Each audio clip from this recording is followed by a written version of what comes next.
بسم اللہ الرحمن الرحیم۔ السلام علیکم ورحمۃ اللہ وبرکاتہ۔ امید کرتا ہوں آپ سب خیریت سے ہوں گے۔ میں ہوں کاشف محمود اور آپ دیکھ رہے ہیں آسان وظیفہ آفیشیل۔ اور آج کی ویڈیو میں آپ کو بیسیکلی ایک مختصر سا لیکن بہت زیادہ طاقتور عمل بتانے جا رہا ہوں، اور اس کو کرنے کے بعد آپ جو بھی دعا کریں گے انشاءاللہ پوری ہوگی۔ بس آپ نے ایک چیز کا خیال رکھنا ہے، جو ہدایات سامنے عرض کی جا رہی ہیں، نماز کی پابندی اور گناہوں سے اپنے آپ کو بچانا ہے۔ اگر آپ گناہوں سے اپنے آپ کو نہیں بچا پا رہے تو پھر چینج یور لائف کورس کریں، جو ہمارے واٹس ایپ نمبر پہ جو آخر میں شو ہوگا اس پر رابطہ کر کے آپ کر سکتے ہیں۔ Change your life course basically کیا ہے؟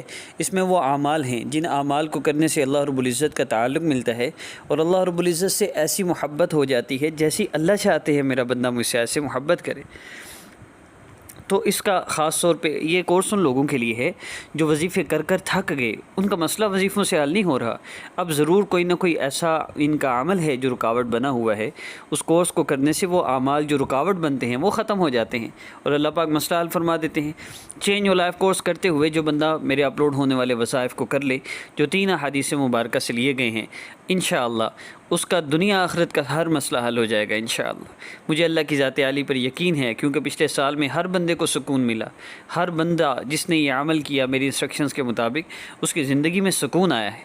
آج کے عمل کی ترتیب عرض کرتا چلوں، رمضان میں کسی وقت بھی آپ کر سکتے ہیں، لیکن یہ ہے کہ رمضان میں اگر سحری افطاری کے وقت ایک دعا ضرور قبول ہوتی ہے، حدیث مبارکہ کا مفہوم ہے، تو ان اوقات میں کر لیں تو بہت زیادہ فائدہ ہوگا۔ عمل کی ترتیب کیا ہے؟ آپ نے 2 رکعت نفل حاجت کی نیت سے پڑھنے ہیں۔ اگر افطاری کے وقت کرتے ہیں تو پھر آپ نے عصر کی نماز سے پہلے 2 رکعت نفل حاجت کی نیت سے پڑھ لینے ہیں، اور اگر سحری میں کرتے ہیں تو پھر آسانی سے آپ 2 رکعت نفل حاجت کی نیت سے پڑھ کر اس کے بعد آپ نے حسبنا اللہ و نعم الوکیل نفل پڑھنے کے بعد حسبنا اللہ و نعم الوکیل کم از کم آپ نے 3 مرتبہ، زیادہ سے زیادہ آپ نے 30 مرتبہ یا 70 مرتبہ پڑھنا ہے۔ اس کے درمیان جب آپ کے دل کی کیفیت بدل جائے آپ نے دعا کر لینی ہے۔ دعا سے پہلے عمل کیا ہے؟ نبی علیہ السلام نے فرمایا اللہ رب العزت کی عظمت اور بڑائی بیان کرو، اس کے بعد جتنا ہو سکے مجھ پر درود پاک پڑھو، پھر جو چاہو اللہ سے مانگ لو۔ اب اللہ رب العزت کی عظمت اور بڑائی حسبنا اللہ و نعم الوکیل پڑھتے ہوئے آپ نے ذہن میں رکھنی ہے۔ اس کے بعد کم از کم 70 مرتبہ آپ درود پاک پڑھیے۔ اب درود پاک پڑھنے کے بعد جو چاہے اللہ سے مانگ لیجئے۔